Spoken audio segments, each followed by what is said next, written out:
দেশ ছাড়ছে তরুণরা, শুধু পড়াশোনার জন্য যাচ্ছে তা নয়, ইউরোপ আমেরিকায় স্থায়ী হবার স্বপ্নে বিভোর। তারিখ দাঁড়িয়ে দেখা যাচ্ছে যে আমি একটা ভালো কোথাও অ্যাপ্লাইও করতে পারছি না, বাট আমার বাইরে যাওয়ার আমার রিসার্চের করার সুযোগ আছে।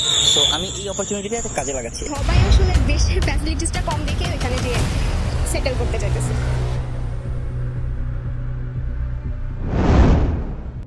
ব্রেন ড্রেন বর্তমান বাংলাদেশের মতো উন্নয়নশীল দেশগুলোতে বহুল প্রচলিত একটি ভয়ঙ্কর ঘটনা, যা প্রকাশ্যেই প্রতিনিয়ত ঘটে চলেছে। দেশের মেধাবী শিক্ষার্থীরা সুযোগ পেলে পাড়ি জমাচ্ছেন ভিন দেশে। একটি রিপোর্টে প্রকাশ করা হয়েছে 15 থেকে 29 বছর বয়সী তরুণদের প্রায় 82% শিক্ষার্থী অন্য কোনো দেশে স্থায়ী হতে আগ্রহী। কিন্তু প্রশ্ন হচ্ছে, কেন দেশ থেকে এত মেধাবীরা ভিন দেশে পাড়ি জমাচ্ছে, আর কেনই বা সরকার তাদেরকে দেশে ফিরিয়ে না এনে বিদেশ যেতে আরো উৎসাহিত করছে? আজকের ভিডিওতে আমরা আলোচনা করব এই ব্রেন ড্রেন নিয়ে, আর সাথে থাকবে অন্যান্য দেশের ব্রেন ড্রেন নিয়ে নেওয়া পদক্ষেপগুলো নিয়ে। আমি রিয়াদ, আপনারা দেখছেন টেকি অক্টোপাস। চলুন তাহলে শুরু করা যাক। বৈশ্বিক ব্রেন ড্রেন ডেস্কের তথ্য অনুযায়ী নিজ দেশ থেকে বাইরের দেশে চলে যাওয়া দেশের তালিকায় বাংলাদেশের অবস্থান এই মুহূর্তে 31তম। এমনকি যুদ্ধ বিধ্বস্ত দেশ ইরাক বা ইয়েমেনের চেয়ে বাংলাদেশ থেকে বেশি সংখ্যক মেধাবীরা দেশ ছাড়ছে। আন্তর্জাতিক সংস্থা ইউনেস্কো বলছে, প্রতি বছর বাংলাদেশ থেকে প্রায় 70 থেকে 90 হাজার শিক্ষার্থীরা ভিন দেশে পাড়ি জমাচ্ছে। 2020-21 সালের তথ্য মতে বাংলাদেশ থেকে প্রায় 97টি দেশে পাড়ি জমিয়েছে প্রায় 50 হাজারেরও বেশি শিক্ষার্থী।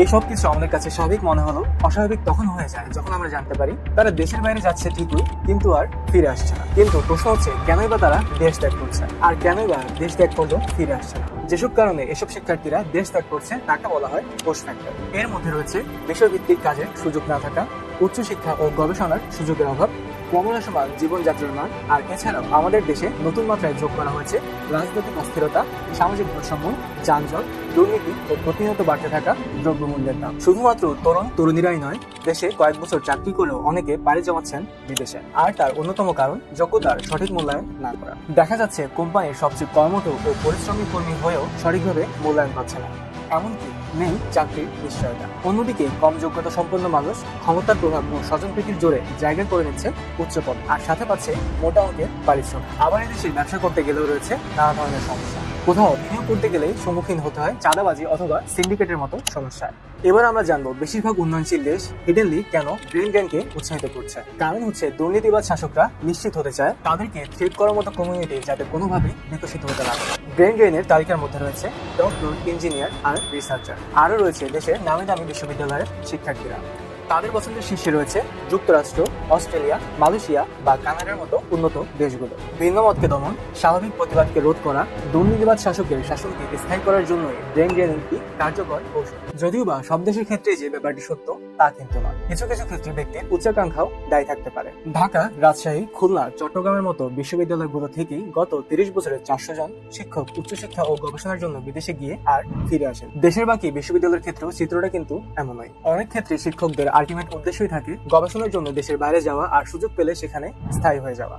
যেসব শিক্ষক কিংবা শিক্ষার্থীরা দেশের বাইরে যাচ্ছে, সরকার কিন্তু তাদের পেছনে প্রচুর টাকা খরচ করছে। সরকারি বিশ্ববিদ্যালয়ের একজন স্নাতক শ্রেণীর শিক্ষার্থীর পেছনে সরকারের ব্যয় প্রায় 5 লাখ টাকা। বুয়েটের শিক্ষার্থীর পেছনে সরকারের ব্যয় প্রায় 10 লাখ টাকারও বেশি। মেডিকেল শিক্ষার্থীর পেছনে সেখানে ব্যয় 15 লাখ টাকা। কিন্তু দুঃখের বিষয় হচ্ছে, এই বুয়েট আর মেডিকেলের বেস থেকে প্রায় 40 থেকে 50% শিক্ষার্থী দেশের বাইরে চলে যাচ্ছে, আর যারা যায় তারা আর ফিরে আসে। কিন্তু কেন? কি দেশপ্রেমের অভাব? এভাবে মেধা পাচার হতে থাকলে দেশ একদিন মেধাশূন্য জাতিতে পরিণত হবে। বিষয়টা কি কেউ ভাবছে না? এক টুইট বার্তায় ইলন মাস্ক বলেছিলেন, মার্কিন যুক্তরাষ্ট্র চলছে ভারতীয়দের মস্তিষ্কে। আর এই কথা বলার মূল কারণ হলো আমেরিকা কিংবা পুরো বিশ্বের জায়ান্ট কোম্পানিগুলোতে সিইও এর মুকুট পড়ে আছে ভারতীয় বংশোদ্ভূতরা।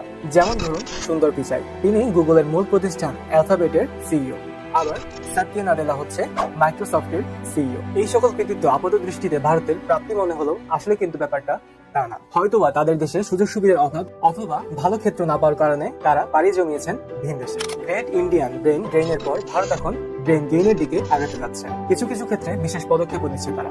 ভারত সরকার দেশে আইটি ইঞ্জিনিয়ার ও বিশেষজ্ঞদের দেশে ফিরিয়ে আনার জন্য মনোযোগ দিচ্ছে। এই সেক্টরের জন্য বেঙ্গালুরুকে এশিয়ার সিলিকন ভ্যালি হিসেবে ঘোষণা করা হয়েছে। পৃথিবীর সবচেয়ে বেশি মেধা পাচার হয় চীন দেশ থেকে। বিশ্বের বিভিন্ন প্রান্তে, বিশেষ করে যুক্তরাষ্ট্রে অবস্থানরত মেধাবী চীনাদের ফিরিয়ে আনতে মেগা প্রজেক্টের ঘোষণা দিয়েছিল চীন। যে কোনো কিছুর বিনিময় হলেও তাদেরকে দেশে ফিরিয়ে আসার আহ্বান জানিয়েছিল চীন দেশের সরকার। চীন সরকারের দেওয়া তথ্য মতে 2017 সাল পর্যন্ত অন্তত 6,000 জন ফাউন্ডেশন এই আহ্বানে সাড়া দিয়ে নিজ দেশে ফিরে আসে। দক্ষিণ কোরিয়া 2017 সালে 800 জনকে দেশে ফিরিয়ে আনার ব্যবস্থা করেছিল, অথচ আমাদের দেশের অবস্থা তার পুরোপুরি উল্টো। 2013 সালের একটি ঘটনা ঘটে। হতাশা আর বঞ্চনার শিকার হয়ে বাংলাদেশ ধান গবেষণা ইনস্টিটিউটের 115 জন বিজ্ঞানীকে চাকরি ছাড়তে এক প্রকার বাধ্য করা হয়েছে।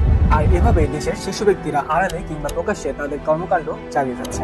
নিজেদের ক্ষমতাকে জোরালো করতে গড়ে তুলছে এক মেধাশূন্য জাতি। কখন কি ভেবে দেখেছেন মানুষ কোন পর্যায়ে গেলে নিজের জন্মভূমি নিজ পরিবারকে ছেড়ে পাড়ি দিচ্ছে দেশে উন্নয়নের গুলিয়ে হারিয়ে যাচ্ছে? তবে দেশের মেধাবী সন্তানদের দেশে ফিরিয়ে আনার জন্য কোনো পদক্ষেপ হচ্ছে কি?